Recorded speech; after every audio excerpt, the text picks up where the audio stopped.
Assalamualaikum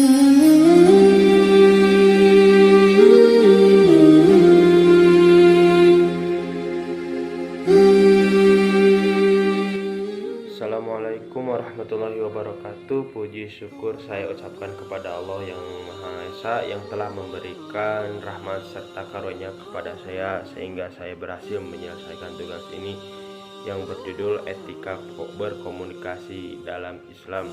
Di dalam Islam, agama Islam ada 5 etika dalam berkomunikasi, yaitu qaulan kariman, yang kedua qaulan ma'rufan, yang ketiga qaulan syadidan, yang keempat qaulan balighon, yang kelima qaulan layyinan.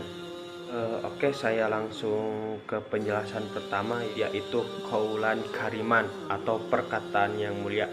Sebagai muslim, kita harus berkata dengan kata-kata yang mulia. Hindarilah kata-kata yang hina seperti mengejek, mengolok-olok, hingga menyakiti perasaan orang lain.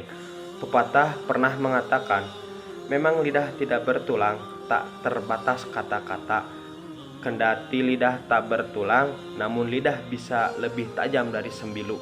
Banyak orang bisa sembuh bila dilukai dengan pedang, namun bila dilukai dengan lidah, sakitnya akan terbawa mati. Hati-hati dengan perkataan. Bila ingin bergurau, tetap jaga lisan dari kata-kata yang menyakiti. Bergurau dan bergaul harus tetap dengan kata-kata yang mulia. Itu poin pertama dalam etika berkomunikasi dalam Islam. Yang kedua, qaulan ma'rufan atau perkataan yang baik. Berkatalah yang baik atau diam. Itu pesan Rasulullah kepada umatnya. Sebagai muslim yang beriman, lisan harus terjaga dari perkataan yang sia-sia. Apapun yang diucapkannya harus selalu mengandung nasihat, menyejukkan hati bagi orang yang mendengarnya.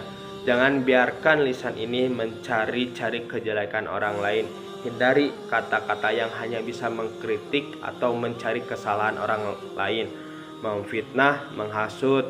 Sungguh perbuatan yang sangat hina, hingga Allah berfirman dalam surat Al-Hujurat ayat 12, seumpama orang yang memakan bangkai temannya sendiri, sungguh sangat menjijikkan. Yang ketiga, qaulan syadidan atau perkataan lurus dan benar. Seorang muslim berkata harus benar, jujur, jangan berdusta. Karena sekali kita berkata dusta, selanjutnya kita akan berdusta untuk menutupi dusta kita yang pertama.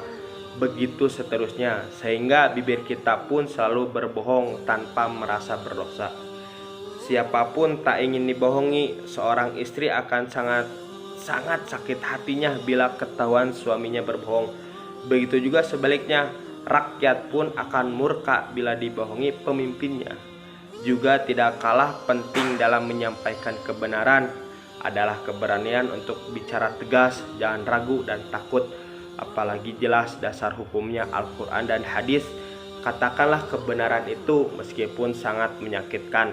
Pesan Rasulullah ini sejatinya menguatkan kita dalam menghadapi resiko yang apapun yang akan kita hadapi dalam berdakwah.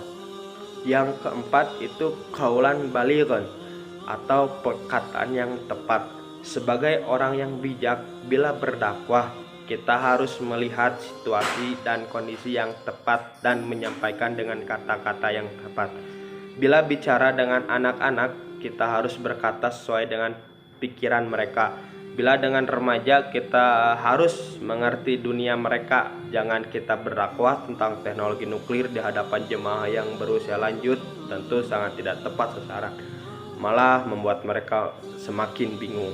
Yang kelima itu qaulan layyinan atau perkataan lemah lembut. Maksudnya tidak mengeraskan suara seperti membentak, meningkatkan suara. Siapapun tidak suka bila bicara dengan orang-orang yang kasar. Rasulullah selalu bertutur kata dengan lemah lembut, hingga setiap kata yang beliau ucapkan sangat menyentuh hati siapapun yang mendengarnya. Seperti ayat pembuka di atas, Allah melarang bersikap keras dan kasar dalam berdakwah. Karena kekerasan akan mengakibatkan dakwah tidak akan berhasil, malah umat akan menjauh. Dalam berdoa pun Allah memerintahkan agar kita memohon dengan lemah lembut. Berdoalah kepada Tuhanmu dengan merendah diri dan suara yang lemah lembut. Sungguh Allah tidak menyukai orang-orang yang melampaui batas. Surat Al-A'raf ayat 55. Kesimpulannya, sebagai muslim yang baik harus selalu menjaga setiap kata yang keluar dari mulutnya, karena lafaz yang kita ucapkan akan dipertanggungjawabkan di akhirat nanti. Sekian dari saya. Assalamualaikum warahmatullahi wabarakatuh.